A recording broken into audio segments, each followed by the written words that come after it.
Good morning student. Today we start our new topic types of share. In previous video we study about meaning of share और मैंने आपसे कहा था कि आपको ये मीनिंग लर्न करना है. एक बार फिर से मैं रिवाइज करवा रही हूँ. जो शेयर होता है, share is the unit in which the total capital of a company is divided.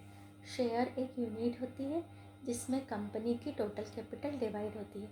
Example था, फॉर एग्ज़ाम्पल कंपनी की कैपिटल है 10 करोड़, जो 10 लाख यूनिट्स में डिवाइड है. तो 10 करोड़ को हमने डिवाइड करा 10 लाख से, तो एक यूनिट जो हमारी आ रही है वो 10 रुपीज़ की. दैट मीन्स एक शेयर की जो वैल्यू है, एक शेयर हमारा 10 रुपीज़ का है. तो ये जो हमारा एक शेयर है, एक यूनिट है, that is the called face value of one share. अब इसके बाद हमारा टाइप्स स्टार्ट हो रहे हैं. Equity share and preferential share. Meaning of equity share. Equity share means those share which are not preferential share. Equity का meaning वो share जो प्रेफरेंशियल शेयर नहीं है, वो इक्विटी है.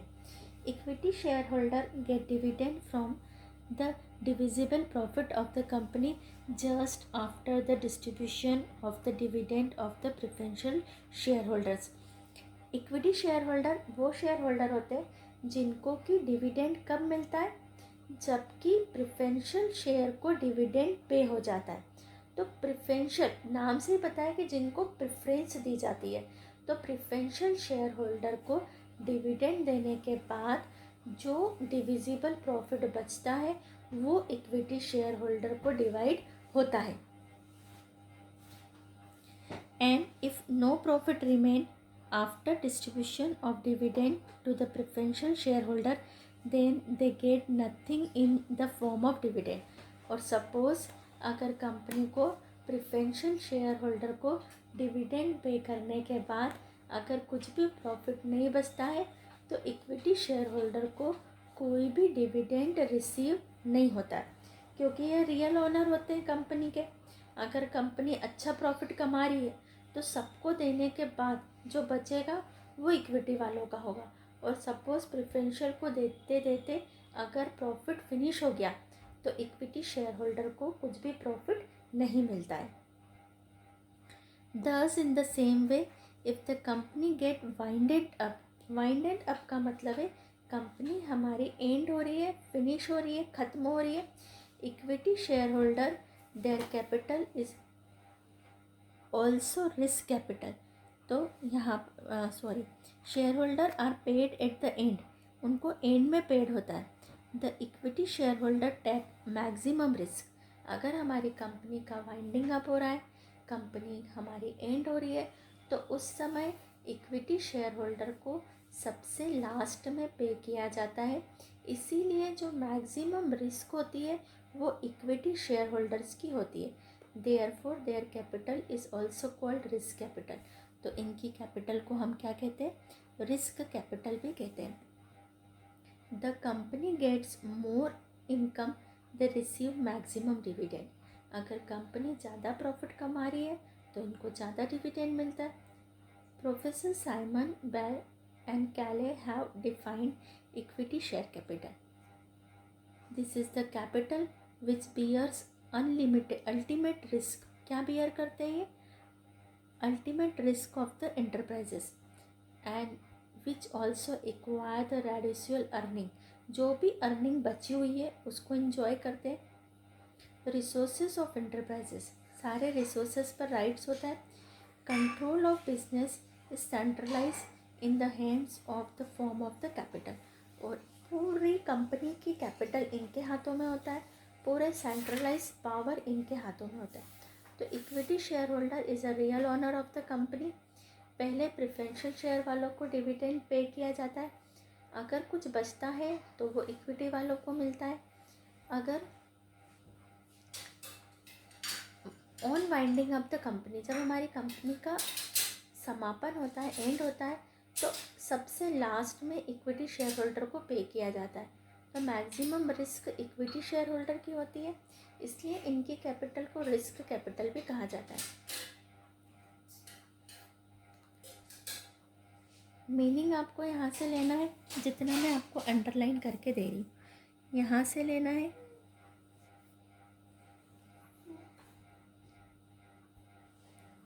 यहाँ तक लेना है। Equity share holder take maximum risk and they receive maximum dividend. इतना आपको मीनिंग यहाँ से लेना है। Our new topic is characteristics, features or merits of equity shares. Following are the main characteristics of equity shares. First, equity shareholders have rights to vote in the general meeting of the company. Equity shareholders को company की general meeting में vote करने का right होता है। Second, equity shareholder select the board of director of the company. Equity shareholder में से ही company के बोर्ड ऑफ डायरेक्टर सिलेक्ट किए जाते हैं। Third, equity shareholders determine the policies of the company. ये कंपनी की पॉलिसीज़ को डिटरमाइन करते बनाते हैं कि कंपनी कौन सी पॉलिसी पर वर्क करेगी।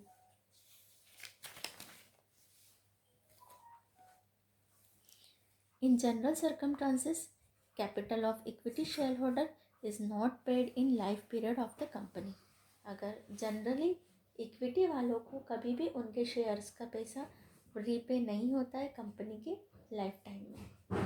Fifth, the rate of dividend given to the equity share holder is not certain नहीं होती। अभी हमने पढ़ा कि अगर प्रेफरेंशियल शेयर होल्डर को देने के बाद जितना बचेगा, चाहे वो ज़्यादा बचे, कम बचे या ना बचे, तो उनको मिलता भी नहीं है। तो इनकी कोई डिविडेंड की रेट फिक्स नहीं होती है। Six, equity share holder can't sue for the repayment of the capital. ये कभी भी कैपिटल के रीपेमेंट के लिए कोई कोर्ट में केस नहीं कर सकते। अगर ऑन लिक्विडेशन कुछ बचेगा अदर को पे करने के बाद, तो इक्विटी शेयर होल्डर को ऑटोमेटिकली मिल जाता है। अदरवाइज इनका कोई चार्ज नहीं बनता है कंपनी की एसेट्स पर। Seven, equity share holders provide the fix capital.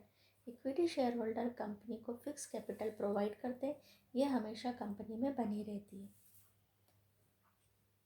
8, equity share holder are the actual owner of the company. जो इक्विटी शेयर होल्डर्स होते हैं वो कंपनी के एक्चुअल ऑनर्स होते हैं, पूरी रिस्क इनकी होती है। 9, equity share capital increase the goodwill of the company. Equity share capital से कंपनी की गुडविल क्रिएट होती है। 10, demerits of equity shares. Equity shares have following demerits. First, due to more issuing of equity share, the company may face over capitalization. तो if अगर company ने ज़्यादा equity share issue कर दिए हैं तो उसको कैपिटलाइजेशन की प्रॉब्लम को फेस करना पड़ेगा। Equity share can be given back before the winding up of the company. और इक्विटी शेयर होल्डर को कभी भी वाइंडिंग अप यानी ऑन लिक्विडेशन, जब कंपनी का एंड होता है उसके पहले तक उनको कभी भी अपना जो मनी लगाया है वो रिटर्न नहीं होता है। तो ये भी एक डीमेरिट है कि जो शेयर होल्डर ने पैसा लगाया है वो कंपनी अपनी लाइफ टाइम में कभी भी रिटर्न नहीं करती है। Second, on the stock market only equity shares are listed where there are fluctuation in prices due to many artificial reason which given origin to the speculation। जो stock market है only equity share are listed, वहाँ पर सिर्फ equity share listed होते हैं और इनमें भी प्राइजेस में फ्लक्चुएशन होते रहते हैं, जिसके कारण हमको जो उसका स्पेकुलेशन है वो पता नहीं चलता, ओरिजिन ऑफ स्पेकुलेशन हो जाता है। Third problem, all equity share holder get rights to vote. Some people try to control the company by getting shares in more quantity. जो हमारे इक्विटी शेयर होल्डर होते हैं उनको वोटिंग राइट होता है। Some people try to control the company by getting shares in more quantity. जब वो more quantity में ज़्यादा इन्वेस्ट करते हैं तब भी उनको वोटिंग राइट सिर्फ एक ही होता है। सारे शेयर होल्डर का जो वोटिंग राइट होता है वो पर शेयर होल्डर 1 होता है। अब चाहे उन्होंने ज़्यादा नंबर ऑफ़ शेयर खरीदे या कम नंबर ऑफ़ शेयर खरीदे, तो that is the problem of big companies. Equity share holder obstructs in the working operation of the company. जो इक्विटी शेयर होल्डर्स होते हैं वो कंपनी के ऑपरेशन को ऑब्स्ट्रक्ट यानी डिस्टर्ब कर सकते हैं। By equity share company does not get the profit of trading on equity. Equity share से कंपनी को कभी भी ट्रेडिंग ऑन इक्विटी पर प्रॉफिट अर्न नहीं होता है, यानी कि कंपनी अपने ही शेयर को खरीद बेच कर प्रॉफिट अर्न नहीं कर सकती है।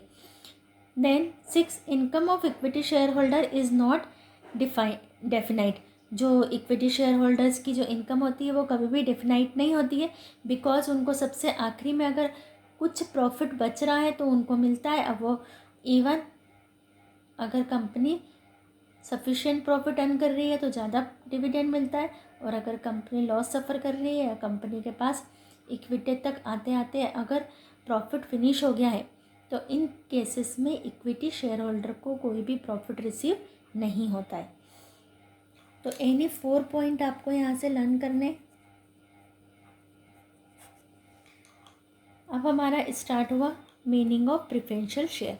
इक्विटी शेयर में हमने meaning of equity share, characteristics of equity share and demerits. तो जो कैरेक्टरिस्टिक्स है, अगर आपको एडवांटेजेस पूछते तो आपको कैरेक्टरिस्टिक्स ही लिखना है वहाँ पर।